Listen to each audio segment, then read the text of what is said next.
মার্কিন বাজারে বাংলাদেশি পণ্যের ওপর ৩৭% শুল্ক আরোপের নেতিবাচক ও ইতিবাচক দুই রকম প্রভাবই রয়েছে বলে মনে করেন অর্থনীতিবিদরা। তাদের মতে বাংলাদেশ এই বাড়তি শুল্ক আরোপের সঙ্গে সঙ্গতি রেখে রপ্তানি নীতি এবং মানে কি পরিবর্তনে আনতে পারবে সেটাই নির্ধারণ করবে যুক্তরাষ্ট্রের বাংলাদেশি পণ্যের রপ্তানি বাজার। ফেরদৌস রহমানের প্রতিবেদন। মার্কিন পণ্যের উপর উচ্চ শুল্ক নির্ধারণ করে রাখা দেশগুলোর উপরে পাল্টা শুল্ক আরোপ নিয়ে বিশ্বের বিভিন্ন দেশে বিভিন্ন ধরনের প্রতিক্রিয়া হচ্ছে। অনেকে এই সিদ্ধান্তকে ট্যারিফ যুদ্ধ হিসেবে আখ্যা দিচ্ছেন। বাংলাদেশি পণ্য যুক্তরাষ্ট্রের প্রবেশে এখন দিতে হবে ৩৭% শুল্ক। অর্থনীতিবিদদের অনেকে বলছেন এর নেতিবাচক প্রভাব পড়বে দেশের রপ্তানি খাতে, বিশেষ করে তৈরি পোশাক শিল্পে। যেহেতু বাংলাদেশের পণ্য কাঠামো স্বল্প আয়ের মানুষকে টার্গেট করে, ভোক্তাদেরকে টার্গেট করে, এবং বাংলাদেশের পণ্য বাস্কেটে খুব বেশি বহুমুখীকরণের মতো পণ্য নেই, যাতে একটা পণ্যে কম প্রফিট করলে সে আরেকটা পণ্যে সেটা অ্যাডজাস্ট করে নেবে, সেই সুযোগটি বাংলাদেশের অধিকাংশ উদ্যোক্তার হাতে নেই। সুতরাং সেই কারণে বাংলাদেশের উপরে আমার আশঙ্কা হচ্ছে যে এর যে ইম্প্যাক্টটি আসলে বাংলাদেশের উপরে বেশি মাত্রায় পড়বে, এটি আমার কাছে এখানে মনে হয়। তো এবং তার ভিতরে বাংলাদেশের সাপেক্ষে যদি চিন্তা করি, এই ধরনের নেতিবাচক প্রতিক্রিয়াটি সম্ভবত ক্ষুদ্র মাঝারি উদ্যোক্তা যারা রয়েছেন তাদের লেভেলে এই নেতিবাচক প্রতিক্রিয়াটি বেশি মাত্রায় পড়বে। তবে অনেক অর্থনীতিবিদ মনে করেন তৈরি পোশাক শিল্পে এর প্রভাব নাও পড়তে পারে। এমনকি এই বাড়তি শুল্কের জন্য মার্কিন বাজারে তৈরি পোশাকের যে মূল্যবৃদ্ধি হবে তা ভোক্তাদের উপর খুব বেশি প্রভাবও ফেলবে না। ভিশনের ফুলঝুরি মেগা অফারে ফ্রিজ কিনলেই পাচ্ছেন 16 পিসের আকর্ষণীয় গিফট বক্স একদম ফ্রি। আমাদের জন্য কোনো টেনশনের কিছু নাই, সেটা হচ্ছে এই ট্যাক্সের এই রেট বৃদ্ধি শুধু আমাদের জন্য নয়। মনে করেন আমাদের যদি প্রতিযোগী মনে করেন গার্মেন্টসে, মনে করেন যদি ভিয়েতনামকে ধরেন, ভিয়েতনামের পরে একবারে 40-এর বেশি দিয়েছে, 45% দিয়েছে, এরকম কিছু দিয়েছে।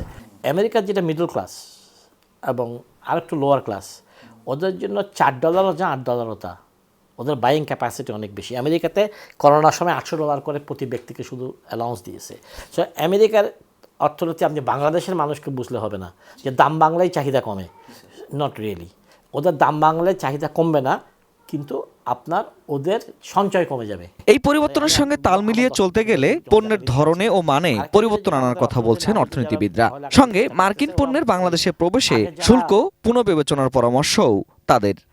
আমি যেটা ভয় পাচ্ছি, আগামী সরকার, ইউনূস সরকার যদি স্লো অ্যাক্ট করে, আমাদের বাণিজ্য মন্ত্রী, আমাদের অর্থমন্ত্রী, আমাদের প্রধান উপদেষ্টা যদি ঢিলে ঢালা আচরণ করতে গিয়ে এই ট্যাক্সটাকে, মার্কিন যুক্তরাষ্ট্রের পণ্য আমরা নিলে কত হবে, 74% থেকে এটাকে কমাতেই হবে, আর আমরাও তাদের কাছ থেকে কমিয়ে নেব একই হারে। কারণ আমেরিকা যেটা করছে সেটা হচ্ছে রেসিপ্রোকাল ট্যাক্স। তো আমি যেটা বোঝাচ্ছি, আমলাতান্ত্রিক জটিলতার জন্য অথবা ব্যুরোক্রেটিক একটা যে ফাইল আছে, সেটার জন্য যদি গার্মেন্টসের ব্যাপারে বা সব ব্যাপারে আপনার কি ইউনূস সরকার যদি তড়িৎ ব্যবস্থা না নেয়, তাহলে ওটার জন্য গার্মেন্টস এর ক্ষেত্রে একটি দোআশা থাকতে পারে, কি হচ্ছে আসলে কি হচ্ছে, এইসব যেন না হয়।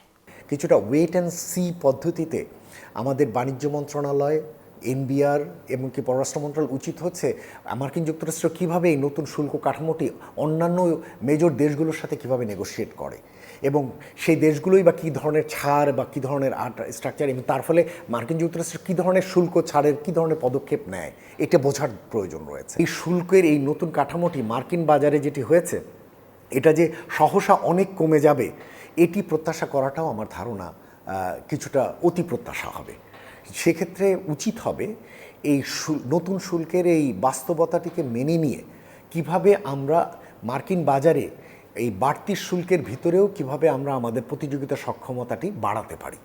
সেক্ষেত্রে উপায় হতে পারে আমাদের কস্ট কমানো, আমাদের দক্ষতা বৃদ্ধি করা, আমাদের ওয়েস্টেজ অপচয় কমানো, এবং আমাদের এখানে নতুন উদ্যোক্তাদের নিয়ে আসা, বিশেষ করে বিদেশি বিনিয়োগকে এখানে উৎসাহিত করা। Ferdous Rahman, ATN news, Dhaka. যাতে আমরা কস্ট অ্যাডজাস্ট করেও যাতে আমরা আমাদের এই আমেরিকান বাজারে